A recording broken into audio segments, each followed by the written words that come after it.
Hi hello ವಿವಾಸ್, ಇವತ್ತು ನಾನು ಚುರುಮುರಿ ಮಾಡೋದು ಹೇಗೆ ಅಂತ ತೋರಿಸ್ಕೊಡ್ತೀನಿ. ಚುರುಮುರಿ ಅಂದರೆ ಯಾರಿಗೆ ಇಷ್ಟ ಇರಲ್ಲ ಹೇಳಿ. ಚಿಕ್ಕ ಮಕ್ಕಳಿಂದ ದೊಡ್ಡೋರವರೆಗೂ ಎಲ್ಲರೂ ತಿಂತಾರೆ ಇಷ್ಟಪಟ್ಟು. ಈವ್ನಿಂಗ್ ಟೈಮು ಟೀ ಕುಡಿಬೇಕಾದ್ರೆ, ಸ್ನ್ಯಾಕ್ಸ್ ತಿನ್ನಬೇಕಾದ್ರೆ, ಏನು ತಿನ್ನಬೇಕು ಅಂತ ಯೋಚನೆ ಮಾಡಬೇಕಾದ್ರೆ ಬರೋದೇ ತಲೆಯಲ್ಲಿ ಚುರುಮುರಿ ಅಂತ.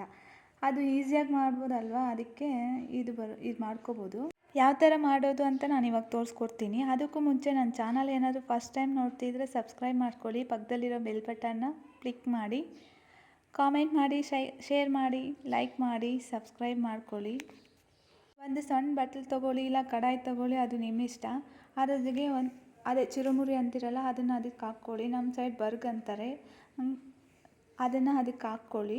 ಅದಕ್ಕೆ ಹಾಕ್ಕೊಂಡ್ಮೇಲೆ ರೆಡಿ ಮಾಡ್ಕೋಬೇಕಾಗಿರೋದು ಸಣ್ಣ ಸಣ್ಣಗೆ ಕಟ್ ಮಾಡ್ಕೊಂಡಿರಬೇಕು. ಈರುಳ್ಳಿ ಮತ್ತು ಕೊತ್ತಂಬರಿ ಸೊಪ್ಪು, ಟೊಮೆಟೊ ಎಲ್ಲ ಕಟ್ ಮಾಡಿ ಇಟ್ಕೊಂಡಿರಬೇಕು. ಫಸ್ಟ್ ಈರುಳ್ಳಿ ಹಾಕ್ಕೊಳ್ಳೋಣ, ಮತ್ತು ಟೊಮೆಟೊ ಸಣ್ಣ ಸಣ್ಣಗೆ ಕಟ್ ಮಾಡಿ ಇಟ್ಕೊಂಡಿರ್ತೀವಿ, ಆ ಟೊಮೆಟೊ ಹಾಕ್ಕೊಳ್ಳೋಣ. ಮತ್ತು ಕೊತ್ತಂಬರಿ ಸೊಪ್ಪು ಅಷ್ಟೇ ಸಣ್ಣ ಸಣ್ಣಗೆ ಕಚ್ಕೊಂಡಿರಬೇಕು, ಅದನ್ನು ಹಾಕ್ಕೊಳ್ಳೋಣ. ಮತ್ತು ನಿಪ್ಪಟ್ಟಿದ್ರೆ ಸಣ್ಣ ಸಣ್ಣ ಪೀಸ್ ಮಾಡಿ ಹಾಕ್ಕೋಬೋದು. ಮತ್ತು ಕಡಲೆ ಬೀಜ ಇರುತ್ತಲ್ಲ ಅದು ಅಷ್ಟೇ ಸ್ವಲ್ಪ ಹಾಕ್ಕೋಬೋದು. ನಿಮ್ಗೆ ಇನ್ನೂ ಬೇಕಾದರೆ ಕ್ಯಾರೆಟು ತುರುವಿ ಹಾಕ್ಕೋಬೋದು, ಅದು ನಿಮ್ಮ ಚಾಯ್ಸು. ನನ್ನ ಹತ್ರ ಇದ್ದಿಲ್ಲ ಅದಕ್ಕೆ ಹಾಕ್ಕೊಂಡಿಲ್ಲ. ಮತ್ತು ಅದಕ್ಕೆ ಬೇಕಾಗಿರೋ ಅಷ್ಟು ಉಪ್ಪು ಖಾರ ಹಾಕ್ಕೊಂಡಿದ್ದೀನಿ. ಸ್ವಲ್ಪ ಎಣ್ಣೆ ಹಾಕ್ಕೊಂಡು ಮಿಕ್ಸ್ ಮಾಡ್ಕೊಳಕ್ಕೆ ಹೋಗ್ತಿದ್ದೀನಿ ನೋಡಿ. ಈ ಥರ ಮಿಕ್ಸ್ ಮಾಡ್ಕೋಬೇಕೆಲ್ಲನೂ. ಇದನ್ನು ಚೆನ್ನಾಗಿ ಮಿಕ್ಸ್ ಮಾಡಿಕೊಂಡ್ರೆ ಮುಗೀತು. ಇನ್ನು ಬೇಕಾದಷ್ಟು ವೇಸಲ್ಲಿ ಡಿಫ್ರೆಂಟಾಗಿ ಮಾಡ್ತಾರೆ. ಇದು ನಾನು ಈಸಿಯಾಗಿ ಮಾಡೋ ವೇ. ಇದು ಈಸಿಯಾಗಿ ಮಾಡ್ಕೋಬೋದು. ಟೀ ಟೈಮು, ಸ್ನ್ಯಾಕ್ಸ್ ಟೈಮಲ್ಲಿ ಇದನ್ನು ಬೇಗ ಮಾಡ್ಕೊಂಡು ತಿನ್ಬೋದು. ನನ್ನ ಚಾನಲ್ ಏನಾದರೂ ನಿಮ್ಗೆ ಇಷ್ಟ ಆದರೆ ಒಂದು ಲೈಕ್, ಕಾಮೆಂಟ್ ಮಾಡಿ.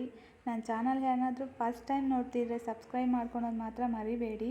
ಪಕ್ಕದಲ್ಲಿರೋ ಬೆಲ್ ಬಟನ್ನ ಕ್ಲಿಕ್ ಮಾಡಿ, ಲೈಕ್ ಮಾಡಿ, ಕಾಮೆಂಟ್ ಮಾಡಿ, ಶೇರ್ ಮಾಡಿ. ಇನ್ನು ಜಾಸ್ತಿ ವೀಡಿಯೋಸ್ ಜೊತೆಗೆ ನಿಮ್ಮ ಮುಂದೆ ನಾನು ಸಿಗ್ತೀನಿ. Thank you. ಬಾಯ್.